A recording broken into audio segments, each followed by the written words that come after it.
بسم الله الرحمن الرحيم نحمده ونصلي على رسوله الكريم اما بعد اعوذ بالله السميع العليم من الشيطان الرجيم بسم الله الرحمن الرحيم قال الله تبارك وتعالى فاعلم انه لا اله الا الله وقال الله سبحانه وتعالى يا ايها الذين امنوا اتقوا الله وابتغوا اليه الوسيله. کلمہ توحید لا الہ الا اللہ کے سلسلے میں ہماری گفتگو چل رہی ہے اور آج بھی کلمہ توحید میں یا اللہ کی توحید میں جس طریقے سے شرک لازم آتا ہے مختلف ذرائع سے، انہیں اسباب و ذرائع میں سے ایک ایسا ٹاپک بھی آپ کے سامنے آج ہم لے کر کے آئیں کہ اس سلسلے میں بھی لوگ بہت بڑی غلط فہمی کا شکار ہیں. ٹاپک کو آپ دیکھ کر یہ اندازہ لگا لیں گے کہ میں کیا کہنا چاہوں گا. اس میں ٹاپک آج کا ہے وسیلہ کی آڑ میں شرک کا کاروبار. نام وسیلے کا ہے، کاروبار شرک کا چل رہا ہے. یہ آج کا ٹاپک ہے. اس کے سلسلے میں چند باتیں آپ کے سامنے میں رکھتا ہوں انشاءاللہ. وسیلہ اللہ تعالیٰ نے دیکھے قرآن مجید کے اندر ارشاد فرمایا، جیسا کہ لوگوں کا ماننا بھی ہے، اور جس قسم کی وہ افعال انجام دے رہے ہیں جو شرک کے زمرے میں پہنچ رہے ہیں، ان کے اوپر لیبل لگاتے ہیں وسیلے کا. کہ اللہ تعالیٰ نے قرآن میں فرمایا ہے کہ یا ایھا الذین آمنوا اتقوا اللہ وابتغوا الیہ الوسیلہ، اے ایمان والو اللہ سے ڈرو اور اس کی طرف وسیلہ تلاش کرو. لفظ وسیلہ انہوں نے یہاں سے پکڑا اور پھر سب کچھ جو کچھ بھی وہ کر سکتے ہیں عقیدت میں، محبت میں غلو کرتے ہوئے صالحین کے ساتھ، بزرگوں کے ساتھ، اللہ کے نیک بندوں کے ساتھ، انبیاء کے ساتھ جو کچھ بھی کر سکتے ہیں وہ کر رہے ہیں. جواز کہاں سے لے رہے ہیں کہ وسیلہ، اللہ نے وسیلے کا حکم دیا ہے اور یہ سب کے سب وسیلہ ہیں. اس بات کو ہم جاننے کی کوشش کریں گے کہ آپ واقعی میں جن کو آج ہمارے یہاں وسیلہ کہہ کر کے اتنا بڑا کاروبار چل رہا ہے، یہ اللہ کے اس فرمان کے اندر اس بات کی دعوت دی گئی ہے. سب سے پہلے ہم یہ جاننے کی کوشش کریں گے کہ وسیلہ کا معنی کیا ہے. اللہ تعالیٰ نے ایمان والوں کو حکم دیا کہ اللہ سے ڈرو اور وسیلہ تلاش کرو اس کی طرف. علامہ ابن جریر طبری رحمہ اللہ اپنی تفسیر میں لکھتے ہیں کہ وابتغوا الیہ الوسیلہ کا مطلب اطلبوا القربۃ الیہ بعمل بما یرضاہ، یعنی اللہ تعالیٰ کا قرب حاصل کرنا اعمال کے ذریعے سے جن کو وہ پسند کرتا ہے. یہ وسیلے کا معنی اور وسیلے کے تلاش کی جو بات اللہ نے کہی ہے اس کا یہ مفہوم ہے. حافظ ابن کثیر رحمہ اللہ نے اپنی تفسیر میں کئی اقوال ذکر کرنے کے بعد اس بات کو کہا ہے کہ وسیلے تلاش کرنے سے مراد یہ ہے کہ انسان عمل کرے وہ اعمال جن کو اللہ تعالیٰ پسند فرماتا ہے. یہ وسیلہ ہے اللہ کے کا قرب حاصل کرنے کا. جیسے میں نے یہاں پر تھوڑا اشارہ کیا ہے، یہ عبد ہے، بندہ ہے، اپنے رب کا قرب حاصل کرنا چاہتا ہے تو اس کے لیے عمل کرنا پڑے گا. اس کو لِيَبْلُوَكُمْ أَيُّكُمْ أَحْسَنُ عَمَلًا، موت و زندگی کا سلسلہ ہی اللہ نے اس دنیا میں اس لیے چلایا ہے تاکہ وہ جان لے کہ بہتر عمل کر کے کون آیا ہوا ہے. تو عمل کے ذریعے سے بندہ اللہ کا قرب حاصل کرے. یہ آیت کریمہ کے اندر اللہ تعالیٰ ارشاد فرماتا ہے اور یہ تفسیر سارے مفسرین کا اس بات پر اتفاق ہے. حافظ ابن کثیر رحمہ اللہ کہتے ہیں یہی ہے کہ اعمال کے ذریعے سے. اب لوگوں نے سمجھا کیا ہے اس کو. ابھی اس سلسلے میں وسیلے کو اور میں تھوڑا سا جاننے کی کوشش آپ کو بتانے کی کوشش کروں. وسیلے اصل میں دو قسم کا ہے. وسیلے کا مطلب کوئی ایسا سبب جس کے ذریعے سے مقصود تک پہنچ جایا ہے، جو اس کا ٹارگیٹ ہے اس کو وہ حاصل کر لے کسی بھی ذریعے سے. تو دو طریقے کا ہوتا ہے، ایک وسیلہ کونیہ ہے، ایک وسیلہ شرعیہ ہے. وسیلہ کونیہ یہ ہے کہ اللہ تعالیٰ نے اس دنیا میں بہت ساری چیزیں پیدا فرمائی ہیں اور ان کی خاصیتیں رکھی ہیں. ان خاصیتوں کی وجہ سے وہ اپنے مقصد کو پورا کر دیتی ہے. جیسے پانی ہے، یہ پیاس بجھانے کا وسیلہ اور ذریعہ ہے. پیاس بجھانی ہے تو پانی کا استعمال کریں گے. غذا یہ وسیلہ اور ذریعہ ہے آسودہ ہونے کا. لباس یہ وسیلہ ہے سردی اور گرمی کے بچانے کا. گاڑیاں ہیں، یہ وسیلہ ہے ایک جگہ سے دوسری جگہ جانے کے طور پہ، وسیلے کے طور پر استعمال ہوتی ہے. ان میں کیا ہے، ہر شخص اس میں آزاد ہے. ایک مسلمان بھی اس کو استعمال کر رہا ہے، غیر مسلم بھی استعمال کر رہا ہے، اپنے مقصد کو حاصل کر رہا ہے ان اسباب کے ذریعے سے، ان وسائل کے ذریعے سے. دوسرا وسیلہ وسیلہ شرعیہ ہے، یعنی وہ وسیلہ یہ صرف اور صرف مومن کے ساتھ خاص ہے. یعنی وہ وسائل اختیار کرنا جن کو اختیار کر کے بندہ اللہ کا قرب حاصل کر لے، یہ وسیلہ شرعیہ ہے. اب وسیلہ شرعیہ کیا کیا ہے؟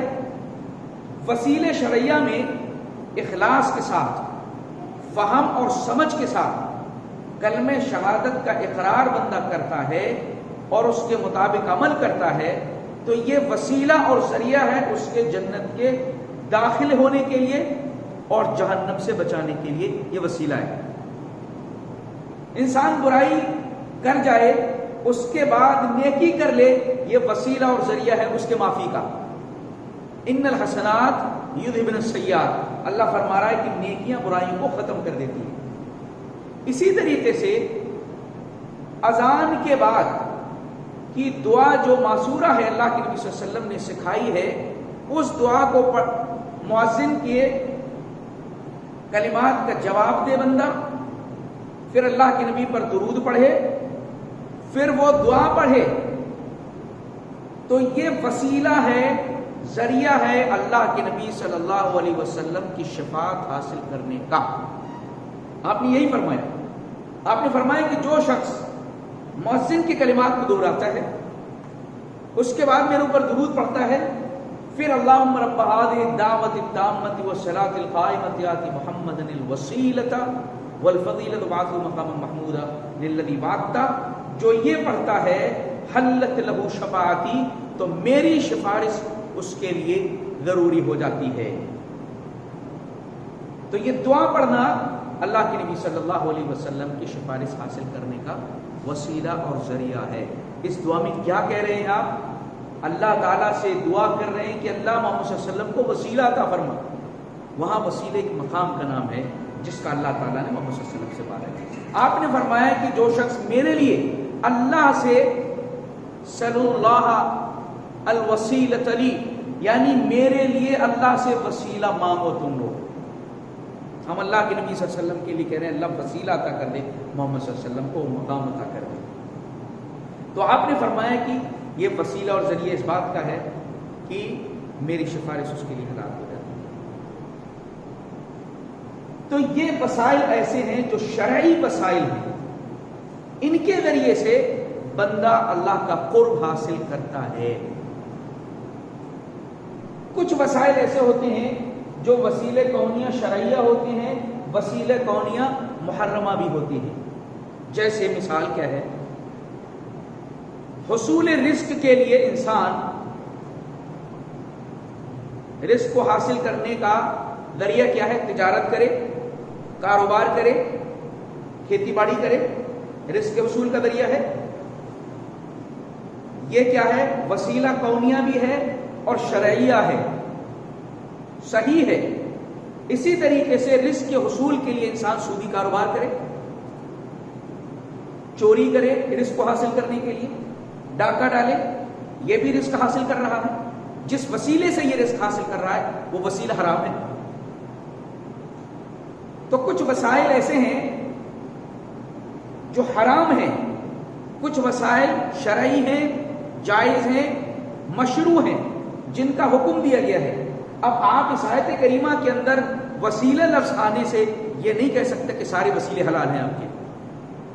آپ یہ نہیں کہہ سکتے کہ سارے وسیلے، جتنی بھی وسیلے کی قسمیں ہیں وہ سب حلال ہیں. آپ یہ نہیں کہہ سکتے. اس کے یہ دیکھیں، کچھ لوگ یہ سمجھتے ہیں کہ وسیلہ یہاں پر آیت کریمہ سے جو وسیلہ لفظ لے کر کے جو شرک کے اندر لوگ مبتلا ہوتے ہیں وہ اس قسم کا وسیلہ ہے۔ بندہ اللہ کا قرب حاصل کرنا چاہتا ہے شخصیات کے ذریعے سے، اللہ کا قرب عمل کے ذریعے سے حاصل کرے، یہ اللہ کا حکم ہے۔ اللہ کا قرب حاصل کرے بندہ شخصیتوں کے ذریعے سے، شخصیتوں سے مراد صالحین جو دنیا سے گزر گئے، بزرگ نیک لوگ، ان کو دور و نزدیک سے پکارنا اور پھر ان کی قبروں کو پختہ بنانا اور ان کو مزارات میں تبدیل کرنا، پھر لوگوں کو وہاں پر بلانا اور دعوت دینا اور پھر وہاں پر سجدے کرنا، نظر و نیاز کرنا، ان کو پکارنا، ان کے لیے چڑھاوے چڑھانا، یہ ساری چیزیں استغاثہ کرنا، ان سے فریاد کرنا اور یہ عقیدہ رکھنا کہ یہ ہماری مرادیں پوری کرتے ہیں، حاجتیں پوری کرتے ہیں، ہماری مدد استمداد کرتے ہیں، یہ ساری چیزیں وسیلے کے کھاتے میں ڈال کر کے شرک کر رہے ہیں۔ یہ شرک ہے اور یہ وہ طریقہ ہے جو مشرکین مکہ کا تھا۔ اللہ تعالیٰ نے ان کے سلسلے میں فرمایا کہ انہوں نے بھی وسیلہ اللہ کا قرب حاصل کرنے کے لیے کس کو بیچ میں ڈالا تھا؟ ما نعبدہم الا لیقربونا الی اللہ زلفیٰ، ہم ان کی عبادت اس لیے کرتے ہیں، جو بھی ہمارے معبود ہیں، چاہے وہ فرشتے کی شکل میں ہوں یا جنات ہوں یا انبیاء کی شکل میں ہوں، کسی بھی شکل میں ہوں، جن کی بھی ہم عبادت کر رہے ہیں، ان کی عبادت ہم اس لیے کر رہے ہیں تاکہ یہ ہمیں اللہ سے قریب کر دیں۔ یہ شخصیات ہیں، بت ہیں، یا جو بھی انہوں نے مادی کوئی بھی چیز بنائی، اس کو یہ سمجھ لیا انہوں نے کہ یہ چیزیں اللہ سے ہم کو قریب کرنے والی ہیں۔ اللہ تعالیٰ نے اسی چیز کا انکار کیا ان کے سلسلے میں۔ اور فَيَعْبُدُونَ مِن دُونِ اللَّهِ مَا لَا يَنفَعُهُمْ وَلَا يَضُرُّهُمْ وَيَقُولُونَ هَؤُلَاءِ شُفَعَاؤُنَا عِندَ اللَّهِ، اللہ کے علاوہ ایسوں کی عبادت کرتے ہیں جو انہیں نفع پہنچا سکتے ہیں، انہیں نقصان پہنچا سکتے ہیں۔ جب ان سے کہا جاتا ہے کہ تم ان کی عبادت کیوں کرتے ہیں تو کہتے ہیں کہ یا اللہ کے ہمارے شفاعسی ہیں، وسیلہ وہ بھی بنا رہے ہیں بیچ میں۔ مشرکین کے وسیلے ہیں، یہ وسائل ہیں۔ اللہ تعالیٰ نے ہمیں اس قسم کے کسی وسیلے کا حکم نہیں دیا، بلکہ اللہ تعالیٰ نے ان لوگوں کی گمراہی کو سورہ اسراء کی اس آیت میں واضح کیا، جن کو تم پکار رہے ہو وہ خود اللہ رب العالمین کے دربار میں اس کا قرب حاصل کرنے کے لیے اس سے ڈرتے تھے اور اس کی رحمت کی امید کرتے تھے۔ اولئک الذین یدعون یبتغون الی ربہم الوسیلہ، یہ لوگ جن کو اللہ کے علاوہ، یہ لوگ جن کو یہ پکارتے ہیں، یہ خود اپنے رب کے طرف قرب حاصل کرنے کے لیے وسیلہ تلاش کرتے ہیں۔ ایہم اقرب، کون اللہ سے قریب ہو جائے، یعنی جن کی یہ عبادت کر رہے ہیں وہ خود اللہ تعالیٰ کا قرب حاصل کرنے کے لیے اللہ کی رحمت کی امید کرتے ہیں اور اللہ تعالیٰ کے خوف سے جو ہے لرزتے ہیں۔ یعنی تم جن کو پکار رہے ہو وہ تو خود اللہ رب العالمین کو راضی کرنے کے لیے عمل انجام دے، اور تم ان کو بیچ میں وسیلہ بنا رہے ہو کہ ان کے ذریعے سے ہم کو اللہ کا قرب حاصل ہوگا، جبکہ وہ اللہ کا قرب نیک اعمال کر کے اللہ کا حاصل کر رہے ہیں۔ تو تمہاری بات بالکل متضاد ہے، الٹی ہے۔ اس کا مطلب یہ، اس آیت کریمہ میں جو وسیلے کا لفظ لے کر کے لوگ شخصیات کا، بزرگان کا، یہاں تک کہ انبیاء کا بھی وسیلہ کر لگاتی ہے، تو یہ اس آیت کریمہ سے تردید اس کی ہو رہی ہے۔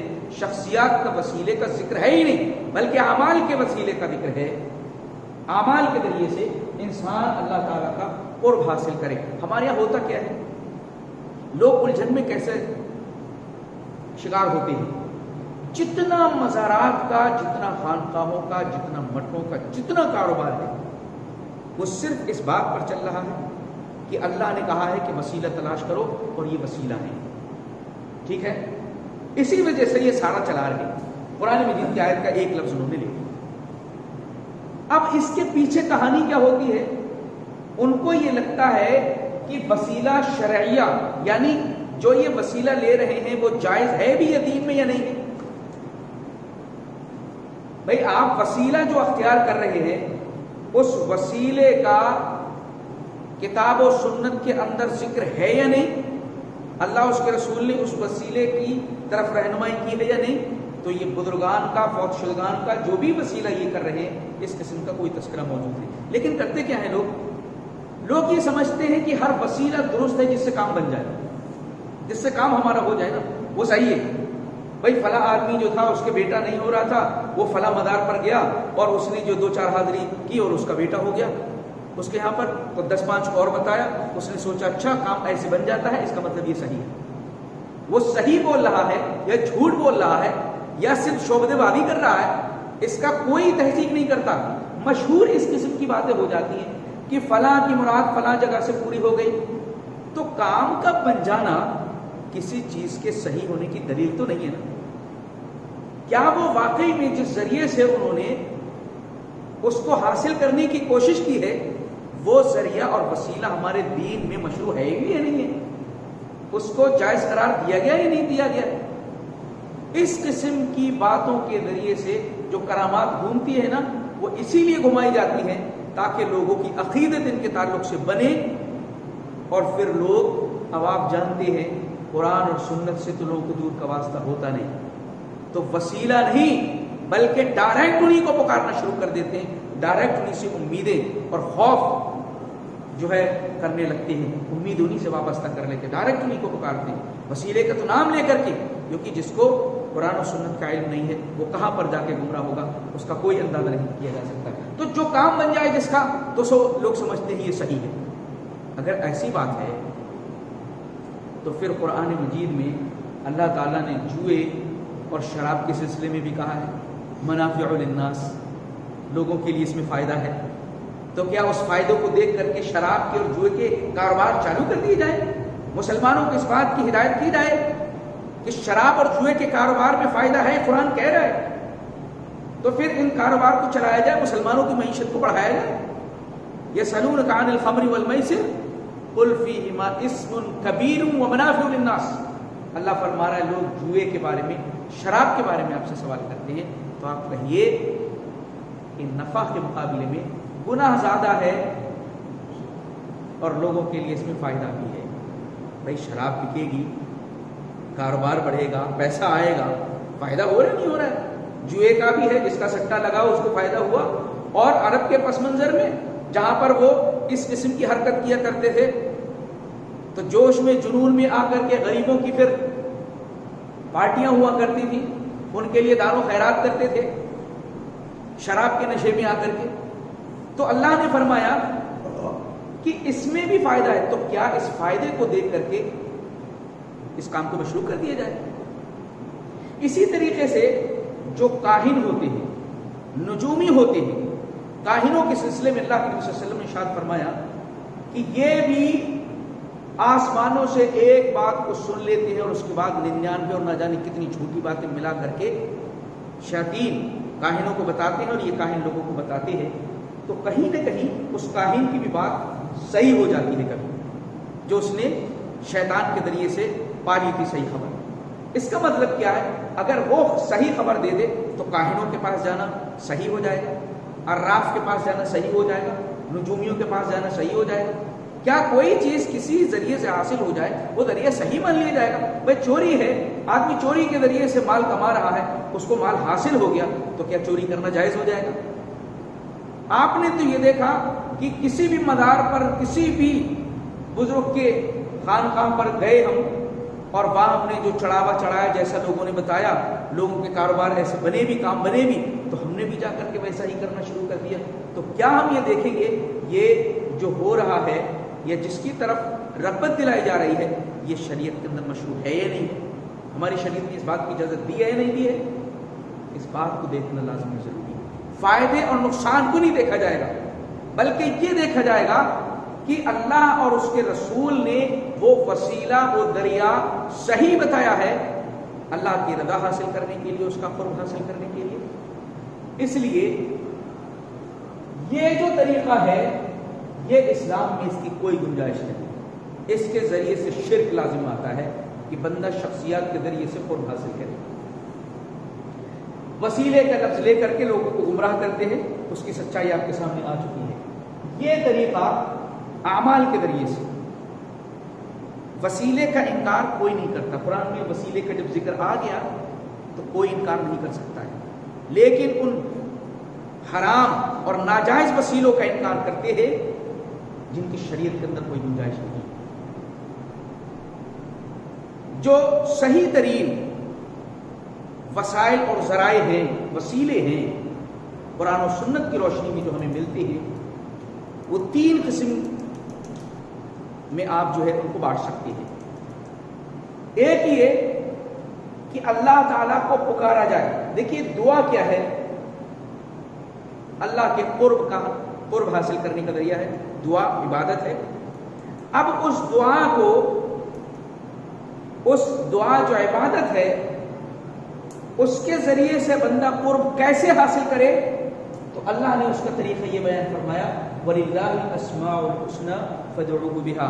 دیکھو اللہ تعالیٰ کے اچھے اچھے نام ہیں، ان ناموں کے ذریعے سے، ان ناموں کے وسیلے سے اس کو پکارو۔ قرآن اور سنت میں ساری دعائیں اسی قسم پر، سب سے مضبوط قسم جس میں وسیلے کو اختیار انسان کر سکتا ہے، وہ اللہ تعالیٰ کی اسماء و صفات کے وسیلے سے رب کو پکارے۔ سب سے بہترین طریقہ، سب سے بہترین وسیلہ کہ اللہ رب العالمین کی ناموں سے، صفاتوں سے، اس کے بلند و بالا کلمات کے ذریعے سے، اس کی شان جن کلمات کے ذریعے سے ظاہر ہوتی ہے، جو اس نے قرآن و سنت میں بیان کیے ہیں، ان کے ذریعے سے اس کو پکارا جائے۔ یا حی یا قیوم، اے زندہ جاوید، ہمیشہ قائم رہنے والے، برحمتک نستغیث، ہم تیری رحمت کی امید کرتے ہیں۔ اللہ کی ذات حی ہے، اللہ کی ذات قیوم ہے۔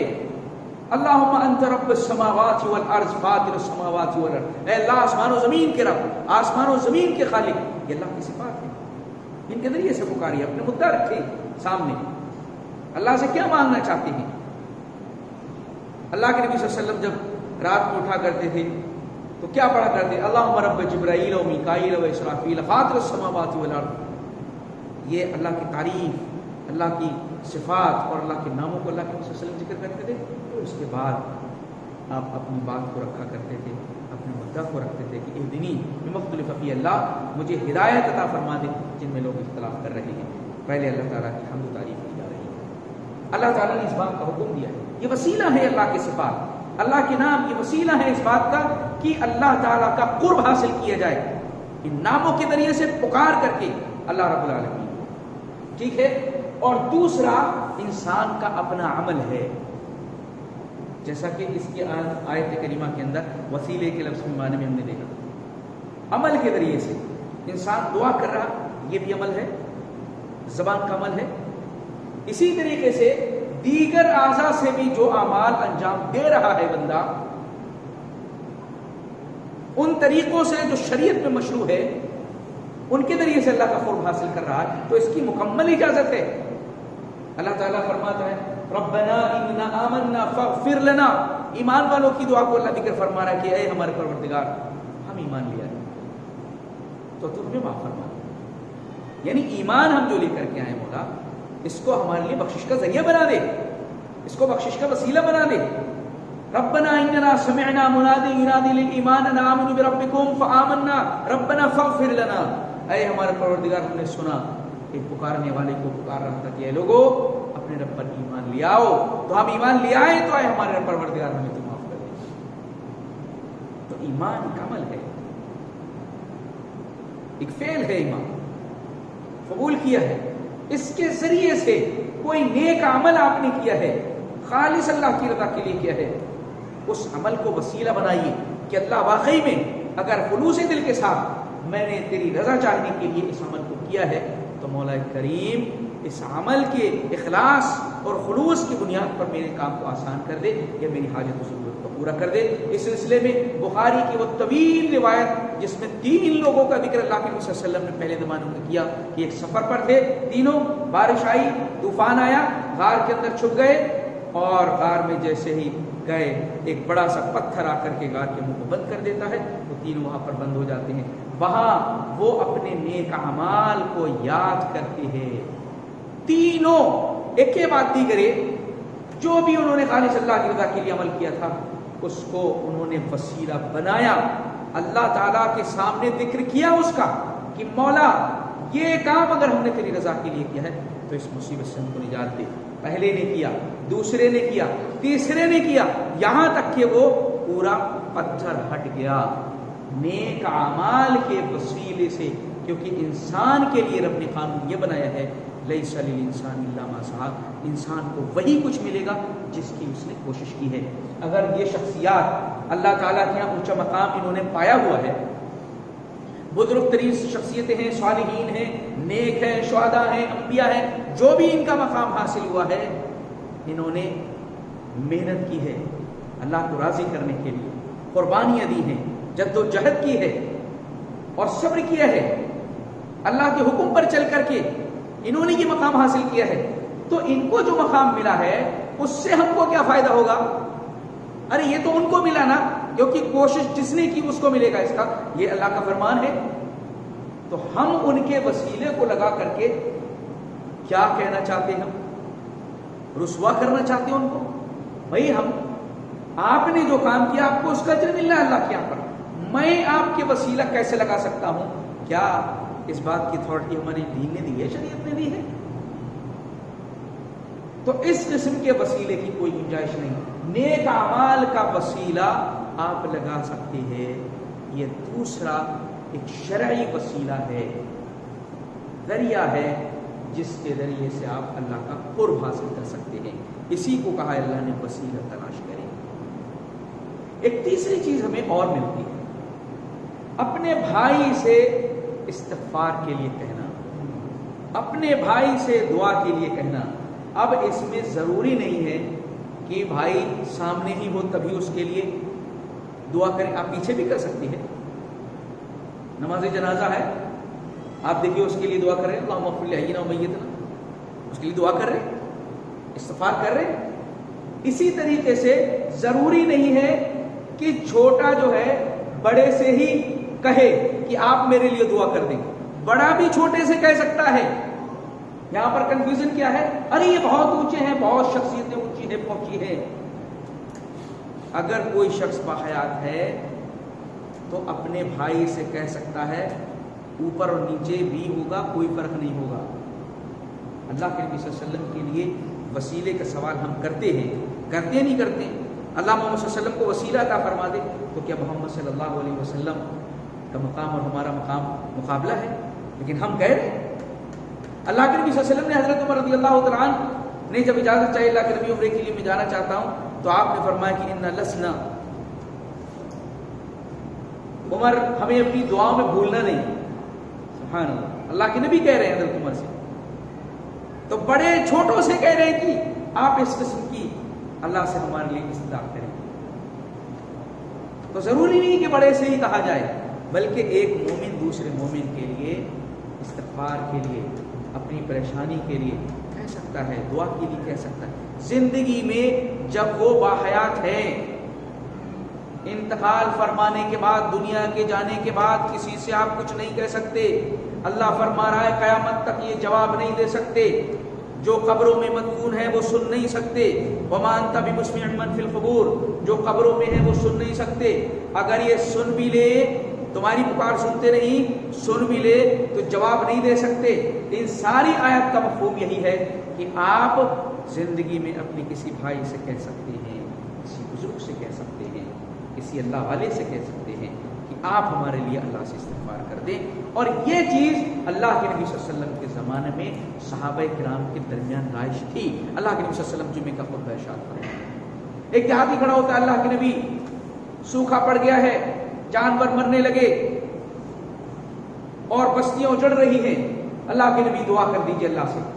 اللہ کے نبی صلی اللہ علیہ وسلم نے ہاتھ اٹھایا، دعا کی، لوگ باہر نہیں نکلے کہ بارش جو ہے جاری ہو، بھیگتے ہوئے گھروں پر گئے، اللہ کے نبی صلی اللہ علیہ وسلم سے دعا کے لیے کہا۔ آپ کی حیات میں آپ موجود ہیں، اگلے ہفتے وہی شخص آیا, مسلسل بارش ہوتی رہی, 1 مہینہ تک لوگوں نے دیکھا مدینہ کی طرف آنے جانے والوں نے بارش کو اس پانی کو, 1 مہینے کی مسافت تک اتنا پانی برسا. اگلے ہفتے کے اللہ کے نبی جو ہے کھیتیاں جو ہے ڈوب گئی ہیں اور جو ہے جانور جو ہے ہلاک ہونے لگے, آپ اللہ سے دعا کر دیجئے بارش ہو جائے. اللہ کے نبی فرماتے ہیں اللہم حوالین ولا علینا علی الاحکامی علی الجبال فی بطون الاودیہ, اے اللہ ہمارے اوپر نہیں بلکہ آجو باجو اس کو برسا دے, پہاڑوں پر برسا دے اور وادیوں میں اور گھاٹیوں میں اس کو برسا دے جہاں پر اس کی ضرورت ہے. تو اللہ کے نبی صلی اللہ علیہ وسلم سے دعا کے لیے کہا جا رہا ہے, یہ نبی پاک صلی اللہ علیہ وسلم کا وسیلہ لیا جا رہا ہے کہ آپ اللہ سے دعا کر دیجئے. یہ صحابہ کرام کیا کرتے تھے. اس کی مختلف شکلیں بھی صحابہ کی زندگی میں اللہ کے نبی صلی اللہ علیہ وسلم کی حیات میں موجود ہیں, لیکن یہی چیز اللہ کے نبی صلی اللہ علیہ وسلم کی وفات کے بعد صحابہ کے سامنے پیش آتی ہے. حضرت عمر رضی اللہ تعالیٰ عنہ کے زمانے میں قحط سالی پڑ جاتی ہے. کیا اللہ کے نبی صلی اللہ علیہ وسلم کو اسی طریقے سے صحابہ کرام نے کہا کہ اللہ کے نبی آپ اللہ سے دعا کر دیجیے, یا اللہ کے نبی صلی اللہ علیہ وسلم کو وسیلہ لے کر کے کہا کہ اللہ کے نبی آپ کے وسیلے سے ہم اللہ تعالیٰ تجھ سے دعا کرتے ہیں اور بارش چاہتے ہیں؟ حضرت عمر رضی اللہ تعالیٰ عنہ نے فرمایا, حضرت عبداللہ ابن عباس, حضرت عباس رضی اللہ عنہ جو اللہ کے نبی صلی اللہ علیہ وسلم کے چچا تھے, ان کو کہا کہ آپ نماز پڑھائیں, اور دعا کی حضرت عمر رضی اللہ عنہ نے کہ اللہ کہ جب ہمارے درمیان تیرے نبی تھے تو نبی کے ذریعے سے وسیلے سے کننا نتوسل الیک بنبی, تیرے نبی کے وسیلے سے ہم بارش طلب کیا کرتے تھے, لیکن آج ہم نبی کے چچا کو لے کر کے آئے ہیں. صحابہ کا یہی عقیدہ تھا کہ حیات میں آپ کہہ سکتے ہیں جب باحیات ہیں, لیکن دنیا سے جانے کے بعد صحابہ کا عقیدہ نہیں ہے کہ اللہ کے نبی صلی اللہ علیہ وسلم کو وہاں پر پکار. آپ کہاں سے پکار رہے ہیں؟ اللہ کے نبی صلی اللہ علیہ وسلم وہی مدینہ کے اندر مدفون ہے, مسجد نبوی کے بغل میں ہے, صحابہ کرام مدینہ کے اندر ہیں, لیکن اللہ کے نبی صلی اللہ علیہ وسلم کو تو نہیں پکارا. لیکن جب آپ باحیات تھے تو آپ سے کہتے تھے. ایک نابینا شخص آیا, اللہ کے نبی صلی اللہ علیہ وسلم اس کو بھی دلیل بنا کر کے پیش کرتے ہیں. نابینا شخص آیا, اللہ کے نبی دعا کر دیجیے میرے لیے, ادعو اللہ ان یعافینی, مجھے اللہ تعالیٰ شفا دے دے. آپ نے فرمایا کہ اگر تم چاہو تو صبر کرو, چاہو تو میں دعا کر دوں. کہا اللہ کے نبی دعا کر دیجیے. اس کو اللہ کے نبی صلی اللہ علیہ وسلم نے دعا سکھا دیا, اس میں نبی پاک صلی اللہ علیہ وسلم کا نام بھی آیا. اس کو لوگوں نے سمجھا دیکھو نبی صلی اللہ علیہ وسلم کا جو ہے وسیلہ اور ذریعہ اس میں استعمال کیا گیا, لیکن آخر میں جو ٹکڑا ہے اس میں جو دعا اللہ کے نبی نے سکھائی اس میں یہ تھا اللہم فشفعہ فیہ, اللہ کے نبی صلی اللہ علیہ وسلم کی سفارش میرے بارے میں قبول فرما. اس کا مطلب اللہ کے نبی صلی اللہ علیہ وسلم نے جو دعا کی اس کے لیے اس نے اللہ سے کہا کہ اللہ جو دعا نبی پاک صلی اللہ علیہ وسلم نے میرے حق میں کی ہے اللہ اس کو قبول فرما. یہ اس ٹکڑا ہے لاسٹ میں, اور اس سے نہ جانے کیا سے کیا ثابت کر کے رکھ دیا. مختلف شکلیں ہیں, اللہ کے نبی نے سکھایا بتا, لیکن یہی چیز اگر ہوتی تو صحابہ کرام اللہ کے نبی صلی اللہ علیہ وسلم کی وفات کے بعد ضرور اس قسم کا معاملہ کرتے. اور اس قسم کے وسیلے کو ثابت کرنے کے لیے لوگ کیا کہتے ہیں, قرآن مجید میں ایک جگہ اللہ تعالیٰ ارشاد فرماتا ہے وَلَوْ أَنَّهُمْ إِذ ظَلَمُوا جَاءُوكَ فَاسْتَغْفَرَ اللَّهُ وَاسْتَغْفَرَ لَهُمُ الرَّسُولُ. منافقین کے سلسلے میں ہے جو فیصلے اللہ کے نبی کے پاس نہ لا کر کے, اللہ کے فیصلوں کو قبول نہ کر کے وہ طاغوت کے پاس جاتے تھے. تو اس سے اللہ کے نبی صلی اللہ علیہ وسلم کو شدید تکلیف ہوئی, اور پھر اللہ رب العالمین نے بھی ناراضگی کا اظہار فرمایا. پھر ان کی جو ہے معافی کے لیے طریقہ یہ اللہ نے تجویز فرمایا کہ کیوں انہوں نے ایسا نہ کیا کہ اللہ کے نبی کے پاس آتے, اللہ سے استغفار کرتے, رسول ان کے لیے استغفار کرتے, تو اللہ تعالیٰ کو بخشنے والا اور توبہ قبول کرنے والا پاتے. اللہ کے نبی کے پاس جانا, پھر اللہ کے نبی استغفار کریں, یہ آپ کی زندگی میں ہے یا بعد ہو سکتا ہے؟ استغفار اللہ کے نبی کر سکتے ہیں آج؟ اللہ کے نبی خود فرما رہے ہیں اذا مات الانسان انقطع عملہ, انسان کے مرتے اس کے عمل کا سلسلہ ختم. تو پھر آپ استغفار کیسے کر سکتے ہیں؟ اس کا مطلب آپ صلی اللہ علیہ وسلم کی حیات میں اس بات کا ان کو حکم دیا گیا کہ ان کے اللہ کے نبی کے پاس آئیں, کیونکہ اللہ کے نبی صلی اللہ علیہ وسلم کو بھی انہوں نے نعوذ باللہ معمولی سمجھا, اس لیے جو ہے آپ سے ہٹ کر کے وہ غیروں کے پاس فیصلہ لینے کے لیے گئے, اس لیے اللہ کے نبی صلی اللہ علیہ وسلم کے پاس آنے کی دعوت دی. تو اس قسم کی بات کہہ کر کے اس کو وسیلے کا نام دے کر کے پورا شرک کا کاروبار چل رہا ہے، جبکہ وسیلہ کچھ اور ہے، آپ کچھ اور کر رہے ہیں۔ جو وسیلہ آپ نام لے کر کے کاروبار جو چلا رہے ہیں وہ وسیلہ قرآن و سنت میں ہے ہی نہیں، وہ ناجائز و حرام قسم کا وسیلہ ہے جس کے ذریعے سے آپ شرک کے کاروبار چلا رہے ہیں۔ وسیلے کا نام لفظ لے کر کے جو چاہیں آپ کر لیں، ایسا نہیں کر سکتے، کیونکہ وسائل اور بھی ہیں۔ اگر ایسا ہوگا تو جو میں نے کچھ آپ کے سامنے ذکر کیے ان وسیلوں کے ذریعے سے بھی انسان کہاں سے کہاں پہنچ سکتا ہے، کیا سے کیا کر سکتا ہے اگر اس کو فائدہ ہی ہو جائے۔ اس لیے وسیلہ کو اختیار کرنا ہے اللہ کا قرب حاصل کرنے کے لیے جو اس نے خود بتایا ہے یا اس کے رسول نے بتایا ہے۔ اس کے علاوہ کوئی دوسرا راستہ، کوئی وسیلہ اختیار کریں گے اللہ کا قرب حاصل کرنے کے لیے تو گمراہی کے علاوہ کچھ بھی ہاتھ نہیں آئے گا، اور اللہ تعالیٰ سے دوری، ناراضگی اور اللہ تعالیٰ کی غضب کو ہی دعوت دیں گے اگر وہ وسیلہ اختیار کریں گے جس کا اللہ تعالیٰ نے نہیں دیا۔ لہذا آیت کریمہ میں جس وسیلے کا ذکر ہے اس میں ہے اطلب القربۃ الیہ بعمل مما یرضاہ، اللہ تعالیٰ کا قرب حاصل کرنا ان اعمال کے ذریعے سے جن کو پسند فرماتا ہے، اور جن اعمال کو پسند فرماتا ہے قرآن و سنت کو اس نے بیان کر دیا۔ اللہ رسول اللہ کے